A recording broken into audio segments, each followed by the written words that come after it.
The nights are long, the days are short, and the weather is chilly to downright cold, depending on where you are. It's a good time to slip into a Quince iconic Mongolian cashmere sweaters, which start at only $50. You can treat yourself to everyday luxury at an affordable price with Quince. If you really want to dive into luxury, you can check out their leather handbags, washable silk shirts, and European linen sheet sets. Whatever you're looking for at Quince, all the prices are 50 to 80% less than similar brands, and they do that by partnering directly with top factories and cutting out the middleman. They only work with factories that use safe, ethical, and responsible manufacturing processes. And of course, they use premium fabrics and finishes for that luxury feel in every piece. But you've already heard me rave about my Quince travel pants.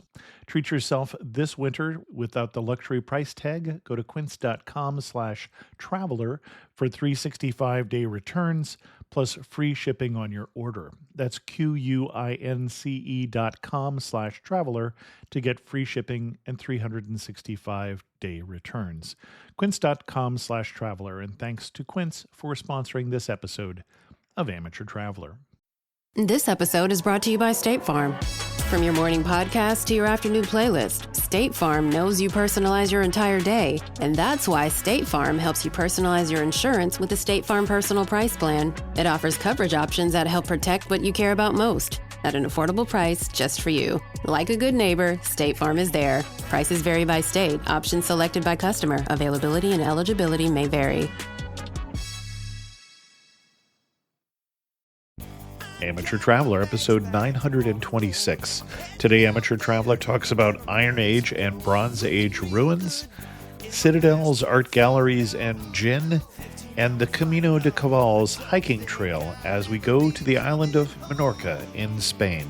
This is Chris Christensen from Amateur Traveler. Let's talk about Menorca. I'd like to welcome back to the show Kristin Henning from travelpast50.com, who's come to talk to us about the island of Menorca. Kristin, welcome back to the show. Thank you. It's fun to be back. And we have a wager here on how many times I screw up and say Mallorca instead of Menorca, because the last time Kristin was on was when we were talking about a trip we had done together to the island just a little bit to the west and south of Menorca, which is Mallorca. But we're still in the Balearic Islands. We're still in Spain. But you did a trip to Menorca actually the week before we were traveling together in Mallorca. It is really useful, maybe, just to understand that Mallorca, the bigger island, is from the Spanish word for mayor, bigger, more major, and Menorca coming from the word for smaller. That's why they're called Menorca, which we're talking about today, and Mallorca. Excellent. Why should someone go to the smaller one? In a nutshell, it is so appealing because the entire island of Menorca is a UNESCO Biosphere Reserve. It is just nature wall to wall compared to Mallorca. And even without that comparison, it's just a small, relaxed island. It's 1/5 the size of Mallorca with only 1/10 the population. So it's very easy to relax and enjoy the outdoors and all that this very historic small island has to offer. Excellent. What kind of itinerary are you going to recommend for us? I would definitely allow at least a week, maybe more if you're really going to get involved in some of the more active sport type activities. But I think the main reason, the itinerary that I will create for myself when I return, because I really want to return, is going to involve a few days, at least 3, if not a week, of just hiking around on what is called the Camí de Cavalls, the horse trail, which circles the entire island. And that to me is just a huge draw. They're really set up in the context of hospitality. You can base in one place and walk each day, or you can continue walking the 20 segments of this trail and make that a centerpiece of your visit. I would highly recommend that. Okay. Are you going to start us in a particular spot or?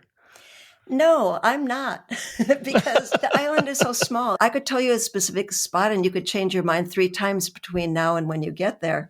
The island is only about 30 miles end to end and 10 Hmm. miles north-south. It's 300 square mile island. You can drive from the 2 major cities, Mahon in the east to Ciudadela in the west, in 45 or 50 minutes. It's easy to do whatever bits of the hike you want. I know there are fanatics who will tell you about the trails on the north side of the island versus the south side of the island. For my purposes, I would want to do it all just so I can evaluate that myself. Now, I'm guessing, and tell me if I'm wrong here, that the north side of the island is the wetter side of the island? It's a matter of wind, really, on Menorca. It Okay. is a green island. In comparison to Spain, you feel the moisture in the air. It's got that Mediterranean, moist green feel to it. It is the most northerly, northeast of the stretch of 4 Balearic Islands. And by virtue of that, the wind can be pretty strong, and that would be the main difference. But it's not a big enough island to have weather conditions, nor is it mountainous. That's another difference between this and Mallorca. There's really no mountain range. There's one Got it. solo peak in the middle of the island. So the weather around the island is similar. Excellent. Where are we flying into and what are we doing first? You would fly into Mahon, and that is the city on the east. It's an interesting situation in Menorca because Ciudadela on the west was the older city, and in the 18th century, the island was British controlled, and they moved the administrative center of the island to Mahon in the east. And that is because this town has the second largest natural port of any in Europe. So it's something like 5 kilometers, no, maybe 5 miles long. It's an absolutely beautiful port. And so there's a lot going on in Mahon, and that's where you might want to base yourself. Okay. I stayed outside of that area. So you can fly in to that airport that's on the east and rent a car, because that really is the best way to get around. And then find your accommodations, and we can go into that a little bit more. I would spend a couple of days in the town of Mahon exploring there, definitely doing a visit to the gin distillery. It's a very unique, it's the oldest gin distillery in all of Spain. And it's a wonderful old-fashioned distillery. They're still using their hand-selected juniper berries in copper stills, and with the master distiller watching each batch. So And I'm it's assuming quite. this is Maun Gin. It's called Joraguer. Okay. It starts with an X. It's a wonderful gin. It's known, it really not that much outside of Spain, I don't think, but it's really wonderful. But there are a couple other things in Mahon that I would highly recommend. One is taking a ferry out into the harbor to the island where there is an old naval hospital, which was 18th century hospital. And then that was abandoned. Eventually, it turned into a museum that goes into the naval and military history. But more appealing than that to me was the fact that there is now a fabulous art museum on that island, which is free. You pay for the ferry out there that leaves every hour. The museum itself is free. You can roam around in either of the museums, the history one or the art gallery. And it's a beautiful view of the area. And the art gallery is top notch, and then has a restaurant, an event center, and some trails around the island itself with little surprise art sculptures along that trail. Got it. I And this think, is the Island of the King we're talking about here. yes, Isla that's del right. Rey. Yep. Or the Hospital Island is the other thing I'm seeing it called. Yeah, Hospital Island. And I didn't even take time to go into the hospital and military exhibits. I just went there for the art exhibit, and it was fabulous, really well done. And every season there'll be a new exhibit there. And I'll talk about something else on the other side of the island that is really the result of some benefactors, in this case, British, who had the idea of the art gallery and funded it and have really improved the overall experience in Mahone or built on it, because there is a good art scene there. And this really is the icing on the cake. And given what I have learned about your preference in art, is this a modern art gallery? It is a modern art gallery. Okay. But yeah, I don't distinguish. I go from archaeology museums to Renaissance art to Okay. modern art. I take it all in. I just But know that you know and appreciate modern art much more than I do. So, this was fun because I had heard from some of my Spain friends that last year, I believe, was the anniversary of the sculptor Chillada, who is from northern Spain. One of the two artists featured when I went to this Hauser and Wirth gallery on the King's Island was Chillada, and I had never seen a full exhibit of his before. So that was very thrilling. interesting. He is the artist, by the way.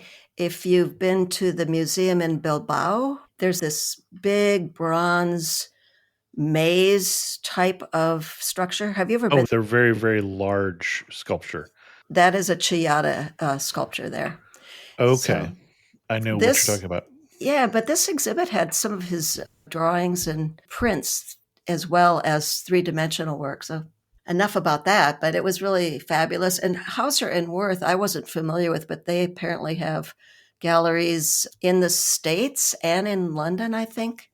So it was a gallery scene that I wasn't aware of, but very nice.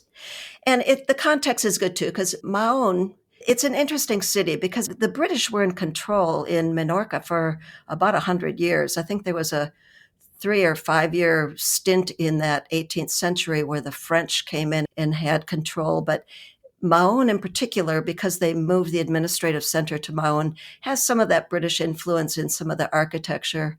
It's also just culturally really rich, not in a non-Spanish way, but there's an opera season, there are galleries, there's a history museum that I didn't have enough time to really explore, but that has some of the artifacts from the prehistoric ruins that are also found on the island.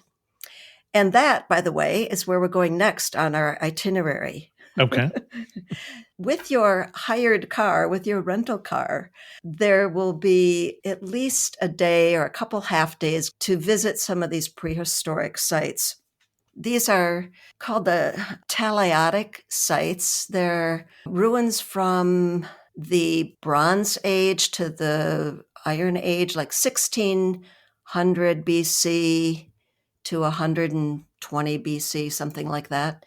And these settlements, I have to back up a second just to talk about the geology of the island. This is not a volcanic created island. It is from the base of the ocean being pushed up.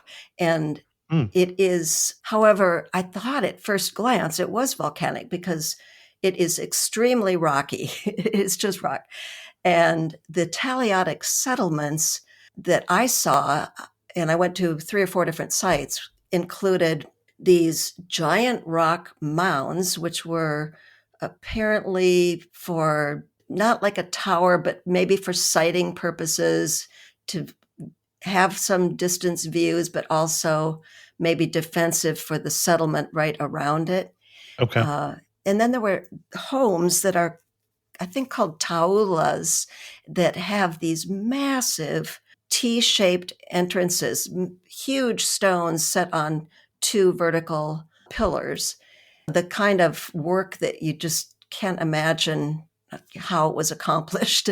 And so some of these sites in Menorca have dozens and dozens of homes or structures like this in ruins, and there's really no impediment to you just walking through these sites. So it's really fun to try to figure out. They follow a formula in their design. There's a big entranceway. You can see probably where the kitchens or cooking areas were, and then a smaller hidden room. And so all of these, I call them homes, I think that's what they were, have a very similar design and structure to them, and they just go on and on, dozens of them. So it was quite a large community on this island. At the time, and from prehistory up through then into the Middle Ages, the people who lived here were known for, maybe not surprisingly, their ability to hurl rocks. Okay. And so Everybody's got to have a hobby. yeah, and there's some sense that they were captured and made into mercenaries. There are lots of waves of invaders who came to the island either trying to dominate it or to take the men from there to fight for them. So it has a lot of history. And the other thing I'll mention is that Menorca, being the northernmost of the 4 Balearic Islands, northeast, is also the closest to Rome. So Sure. of the 4 islands, it had the most Roman influence. And then it had that distinction later of having the British in control, which the other islands didn't. So it's all surprising when you think that we now bundle these 4 islands together and their history is really quite distinct. So I think that the other prehistoric site that's really wonderful to visit is a tomb, and it's shaped like a boat, overturned boat. And you can stick your head in one side and see that there are 2 levels on it. It's maybe about 30 feet long and, 15 feet tall. It was a tomb, and it's just a kind of a fascinating pile of rocks right now to take a look at. And this is Navata des Teutons. That is correct. Okay, which whatever pronunciation that was, I'm not sure, but yeah, you got it. It's funny. It looks just like a stone church just outside of Dingle, Ireland. The same kind of interesting shape with the walls sloping in on the 2 sides. And you wonder, too, because of the proximity to the sea, if that wasn't also built that way with the hull of a boat in mind in Ireland. Could be. Or maybe just because the rocks, you're forming a natural arch where they'll support each other. The main part of a church is usually called a nave, so there is a naval reference already in church architecture. Yeah, that's right. Good point. Yeah, that's a really fun excursion. And those sites are spread out through the island. So as you have more time, if I were spending a month in Menorca, I would just detour when I'm driving around to whatever site.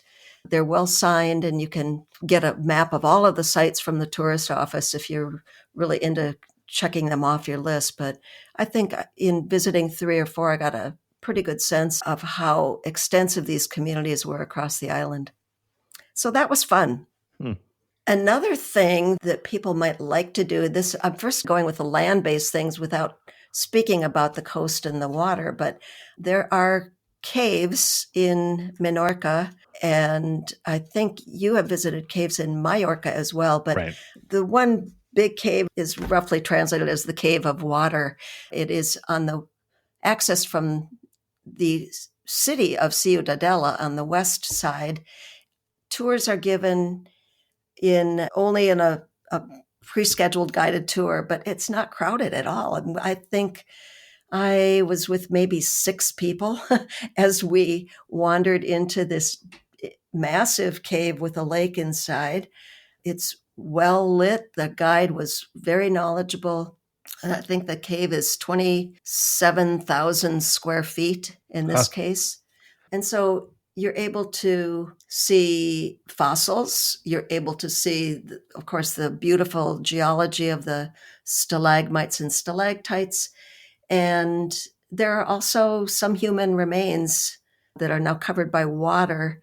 So they've done a little bit of excavating in there, but they are leaving everything as it is now. Interesting.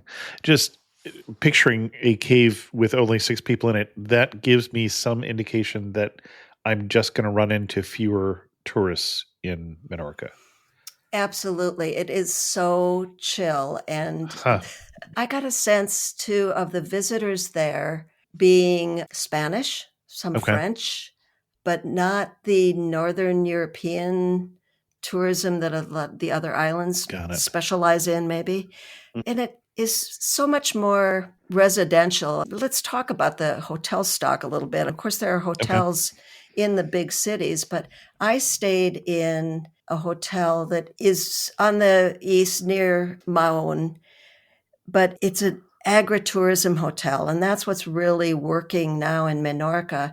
They're so embracing the natural preserve, the wetlands, the coast, everything about it is built around that sensibility of preserving what they have and working with it. So in the agritourism hotel I stayed in called San Juan de Benisaida, what they're doing is reestablishing an olive grove.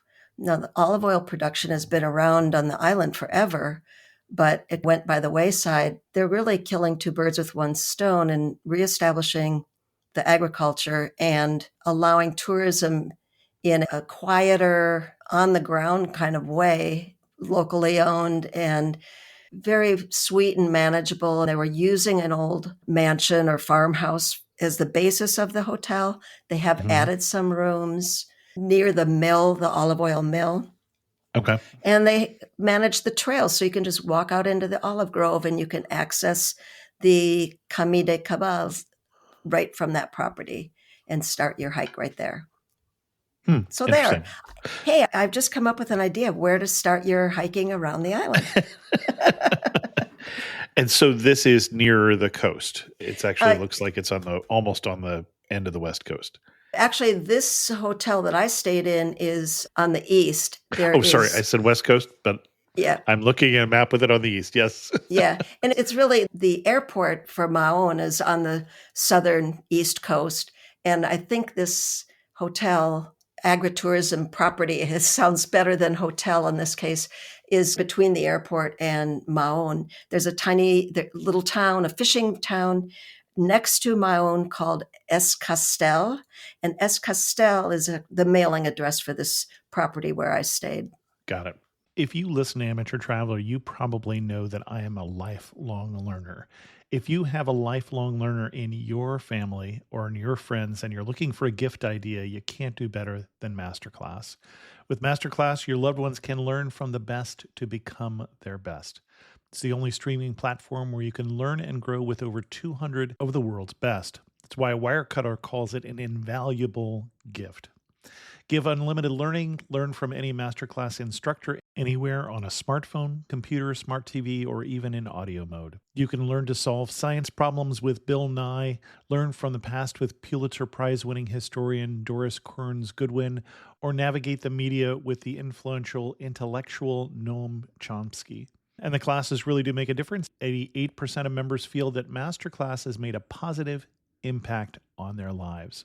As I look back over the year, I think of the business class that I took from Richard Branson, and especially just how to look at the world through the eyes of an entrepreneur. Masterclass always has great offers during the holidays, sometimes as much as 50% off. Head over to masterclass.com/traveler for the current offer. That's up to 50% off at masterclass.com/traveler.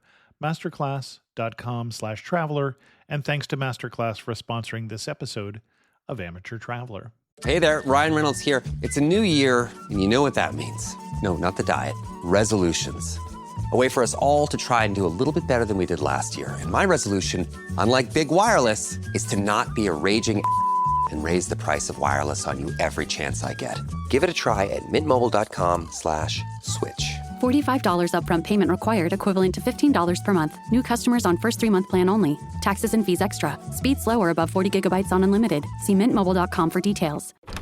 Sergeant and Mr. Smith, you're gonna love this house. Bunk beds in a closet? There's no field manual for finding the right home. But when you do, USAA Homeowners Insurance can help protect it the right way. Restrictions apply.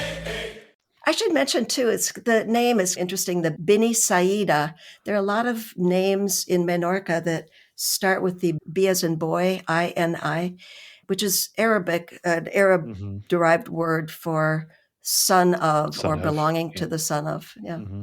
Yeah, I was guessing that because it sounds like the ben suffix in Israeli, in Hebrew.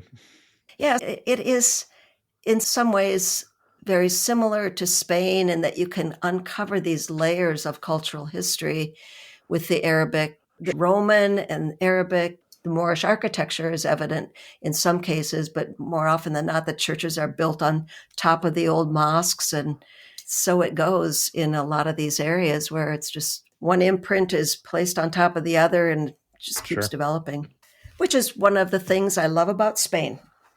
Yep, indeed. Now, one thing I'm curious in that coast there, the other thing that catches my eye is that there's a large old fortress protecting the mouth of the harbor there. I don't know if you had a chance to get out to the Fortaleza de Isabella II. No. And you're Okay. talking about near Maun? Yes, protecting the harbor of Maun. Yeah, no, I did not visit that fortress. I spent some time down by the harbor, but mostly just enjoying walking along the waterside and looking at boats. Okay, works for me. I mean, yeah, that is funny though, because Ciudadela, it's a smaller harbor and wouldn't need that big a fortress, but Ciudadela means the fortress or the castle. That is a much smaller harbor, very picturesque, more fishing boats rather than in Maon, where the larger vessels will take advantage of that big port. You mentioned something about that Ciudadela that was more picturesque. Am I imagining that from what you said? I think in some ways it is. It's got the old streets, the very narrow Moorish streets. That's Yeah. the town. The very center of town has more of that old feel. Maun did get rebuilt when the British moved the administrative Uh-huh. quarters there. So it doesn't feel quite that historic old center in Maun. That's the difference. Also, Ciudadela has still the Cathedral of Menorca, and the town hall are those historic buildings that kind of ring true to what you think of in the center of an old Spanish town, where Sure. Maun doesn't have that center. It looks like the cathedral is an old one dating back to the 1300s. So, Right. And again, built on top of something older than that. yeah. Excellent. Where to next? A big surprise in the itinerary before we move to the coast, and that is the Lithica quarries. This is back over on the west near Ciudadela with all of the rock base. Menorca, of course, was really productive in limestone quarrying. And it was suggested to me to go visit this quarry, and I thought, great, I'm going to go look at a hole in the ground. I grew up near some granite quarries in Minnesota, so I was like, okay, fine, I'll go look at the quarries. And I was blown away. First of all, when you arrive, you look down into this massive quarry and see that they have, number one, created a maze in the bottom of the quarry. So once you climb down there, people walking around this maze and they can't see each other, but you're looking over from the top in this massive space. And it's just all out of proportion. It's fabulous. The other thing is, I've never seen anything like this before. it's so beautiful. The other surprising thing is that you can see the old quarry methods and then all the way to the more modern quarry methods. You can see handwork quarrying in many parts of this. And what I couldn't pick in all of these pictures is how all of this goes together. There's the big, massive opening with the maze at the bottom that I mentioned, but then you start walking around and there are entire acres of adjacent quarry areas. And this is the beautiful thing, the kicker, that a benefactor decided, since those quarries were abandoned, could be established botanic gardens. So each of these sort of rooms, if you will, of abandoned quarries is now a different themed botanical garden, and each with their little microclimate, because some are so protected from the wind, or some have more direct sun and some have water. So it's a really great place to get lost and just wander around and enjoy the botanic gardens. And now the Lithica quarries have become an event center too. If you're lucky, you might find a concert there special events there in the quarries. It was really a surprisingly fun experience that was total surprise. I guess that's what surprising means. It does, as it turns out.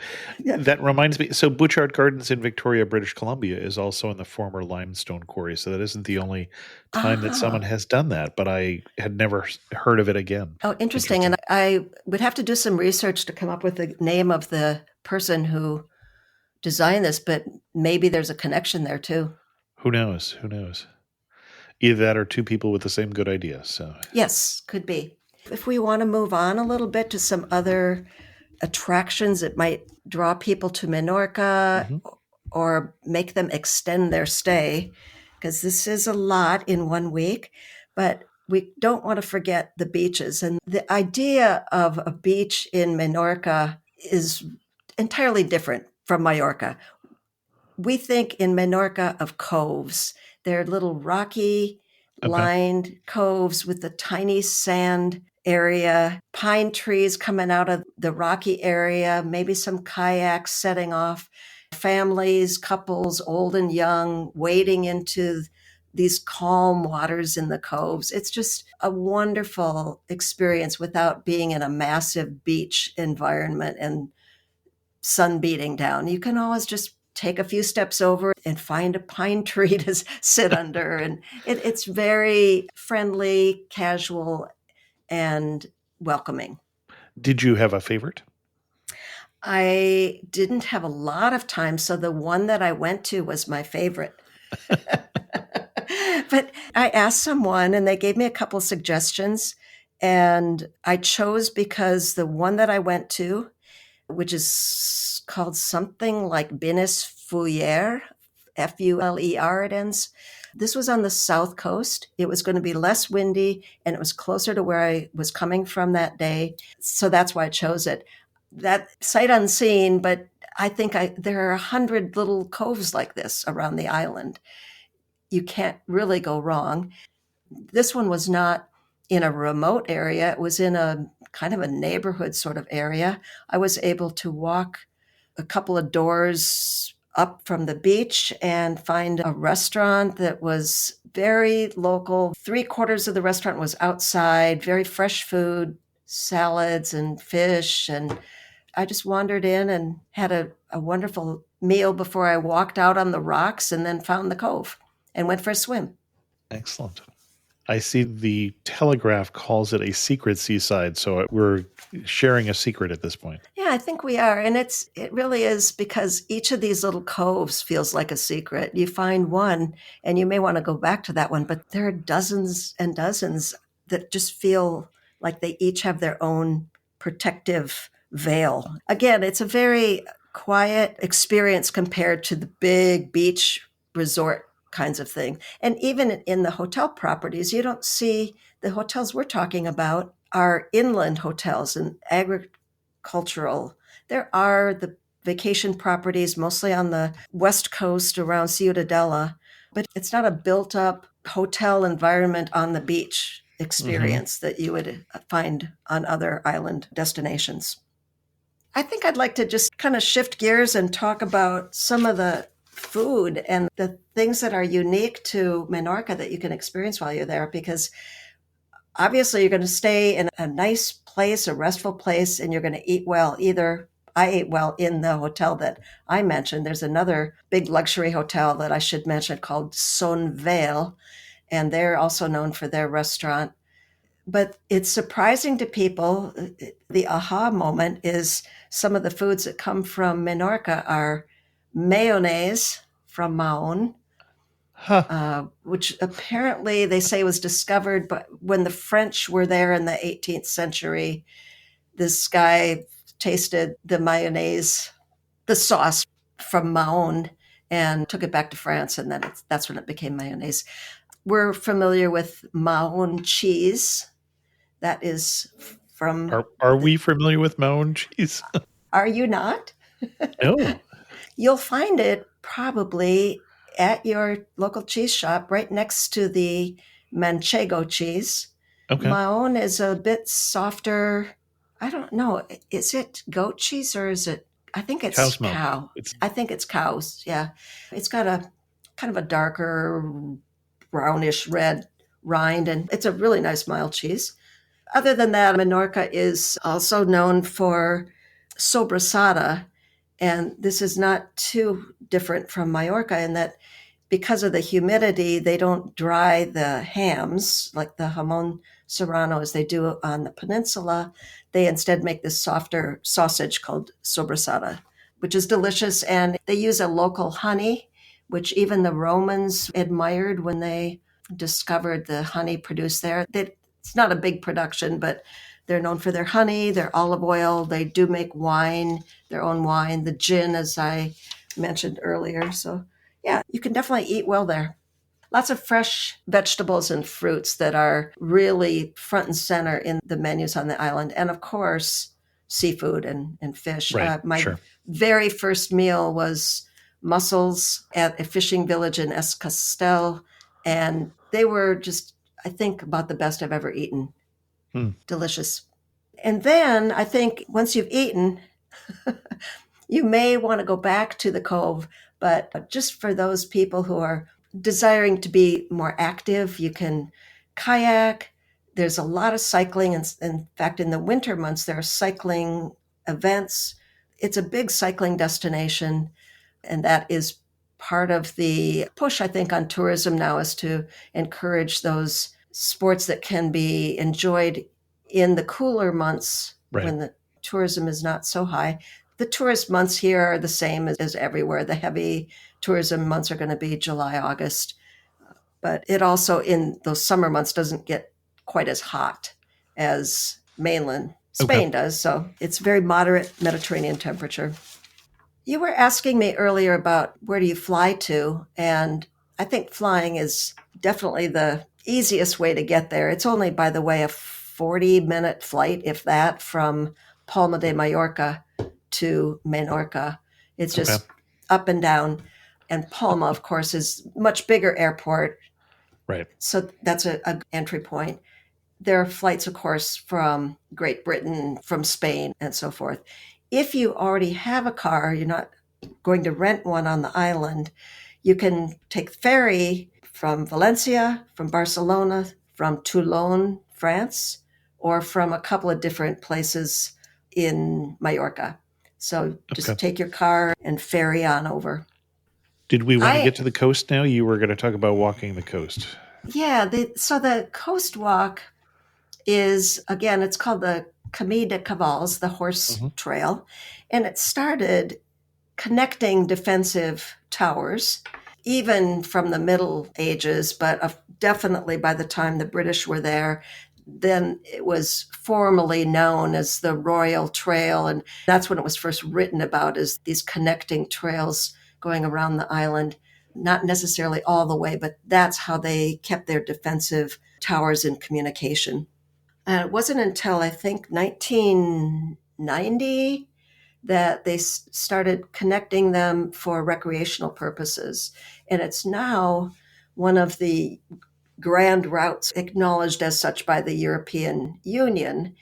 So that has given it more interest, more knowledge about it from Europe mainland, if not the United States, because we don't pay much attention to those hiking trails. But it's another great sendero is the word in Spanish, the trail that is an alternative to now the overcrowded Camino de Santiago. Most people who do the Camino aren't doing it for the pilgrimage, religious purposes. That it originally was, yeah. If you want to do an interesting walk, do something like this, where you're much freer to stop and start when you want. There are so many opportunities along the way for views, and just the enjoyment of being on a less crowded place is very attractive to me. It's not necessarily an easy walk. As I mentioned, it's extremely rocky. This would require good boots, a couple of options. You don't want ankle turns. You have to watch where you're going. There's some up and downs. Good boots, good knees. Good boots, good knees, or definitely walking sticks in lieu of good knees. I would be wearing knee braces and hiking sticks, trekking poles, I think. But I love the sound of it because it's maybe 4 hours a day of walking, and then you relax and enjoy the views wherever you end up that day. Any of the hotels in Menorca can help you manage your start. They can move your luggage if you want, arrange pickups if you need. Again, it's such a confined area. Short distances are short. You can arrange the start and stop transportation at will, day by day as you wish. Okay. So you don't even necessarily have to plan it all out, is what you're saying. No, I don't think you do. And you could plan it and then trash your plans depending on your needs. Another interesting area just for views is the Solo Mountain. I think it's called El Toro. I drove up here. I don't know if, called the Bull. And I think there are trails up there, but it would be not my cup of tea. I drove up, and it's easy to drive up to El Toro. And it is spectacular because you have 360-degree views of the island. It's a fabulous, picturesque place to go. And I just managed an extra stop as I was driving across the island one day for an hour out of my way, to including the time I spent up there. I would recommend that. Anything else you want to add to this itinerary before we get to some of our wrap-up questions? I would just add that because I'm so nature-focused and I love the aspects of that, I sometimes overlook the beauty of the towns. But to compare Ciudadela and Mahon is really fun. And there is even shopping. I'm not guided by shopping in my travels, but Mahon has some wonderful shops. And the island itself historically is known for their jewelry making and their shoemaking. And there is, in fact, a sandal that is popular worldwide that is made in Menorca. It's a leather sandal, strap on the back, and like a full leather piece on the top of the foot with open toes. It's practically like a uniform. It's called an abarca shoe. So that's fun. Abarca. One other nature thing that I'll mention before we move on to the end too, is the bird sanctuary. This is north of Mahon on that same eastern coast, massive brackish water wetland area. I was going to ask, I thought you had talked about salt flats or something of the sort. Yeah, and so that is a huge attraction for bird watchers. And of course, this is on migratory routes. So any time of year is fantastic there. They do not allow bicycles and pets in that area, which tells you how serious they are about protecting that area of wetlands and the critters in it. It's quite lovely. Actually, that reminds me of a question that I forgot to ask when you were talking about the quote unquote horse trails. Are they actually horse trails still? Are horses allowed on those trails? Yes, they are. And I didn't mention that there is a particular breed of horse that is indigenous to Menorca. It's a beautiful black dancing style horse. It's lovely. You can Google it and see pictures of it. It's really a spectacular, smallish black horse, very agile. Okay. So they do allow horses and bicycles and pedestrians on the trails. Okay. Good to know. As we get to some of our wrap-up questions, you're standing in the prettiest spot in Menorca. Where are you standing and what are you looking at? I am standing on a cove. Okay. And I have just walked over some rocky trails looking out at the sea and understanding that the coves are so naturally built. There are no rivers. There are just these, what they call torrents, ravines, where the water runoff goes. And you see all of this as you're walking across the rocks to get to the next cove. Excellent. Yeah, I feel like this is where I should expect to find you on your yacht someday, too. But. Yeah, or it would be maybe on my kayak. It's very unpretentious in Menorca, and that's what I love about it. You don't see the flashiness and the Hollywood stars of Mallorca here. People with maybe their fishing boat or their kayak, they're just kicking back and relaxing. Excellent. One thing that makes you laugh and say only in Menorca. The shoes that I didn't buy. I laughed at myself for having them in my hand, and I don't know. I don't shop. I don't buy things when I'm traveling, but I should have bought those. Doesn't have to be a hard and fast rule. Okay, I'm going to come up with something else. The other thing that makes me laugh is the gates. Every plot of agricultural plot has a gate to keep the critters out and the critters in. And these are built of old olive wood. And the top piece is arched so the deer can't jump over. And the bottom piece is straight, low to the ground, so the small animals can't get out. It's an ingenious, rustic design. Interesting. That I got enjoyment out of. And if you had to summarize Menorca in just 3 words, what 3 words would you use? Can I cheat? Okay, that's 3 words. I feel like that is just almost inevitable, really. It is almost inevitable. Nature preserve, that's 1 word. I'll just say nature. Okay. Well-being. Okay, we can hyphenate that. Okay. I can annotate that one. And history or heritage. Excellent. Yeah, I was interested when you were talking about the number of ruins there. I was surprised there were so many and going back so far to me. Yeah, and that's unique to this island as opposed to the others. That's also... Yeah, I didn't quite understand why that would be, because we know that the history on Mallorca, for instance, goes back to the Romans easily, and I know that there were people there before that, but I don't remember the widespread availability of ruins like you were seeing. Yep. Interesting. Our guest again has been Kristin Henning from travelpast50.com. Kristin, if we wanted to send people to your best post on Menorca, where are we sending them to? You're sending them to travelpast50.com and just search for Menorca. Do you have a specific post that we should read? Yes, it is called Best Places to Visit in Menorca. Oh, best places to see in Menorca, Spain's nature reserve island. I will put a link to that in the show notes. Yes. Excellent. Kristin, thanks so much for coming back on Amateur Traveler and sharing with us your newfound love for Menorca, Spain. Thank you. It's easy to talk about this. I ramble on because I love so many aspects of it. Thanks for being patient with me. This episode is brought to you by Amazon Prime. From streaming to shopping, Prime helps you get more out of your passions. So whether you're a fan of true crime or prefer a nail-biting novel from time to time, with services like Prime Video, Amazon Music, and fast free delivery, Prime makes it easy to get more out of whatever you're into or getting into. Visit Amazon.com/Prime to learn more. In the time it takes us to say we're making a damn delicious caramelized coffee with Folgers Instant Coffee, you know we're all about that drizzle. You could be savoring every sip. Damn right. It's Folgers Instant. The wrongs we must right.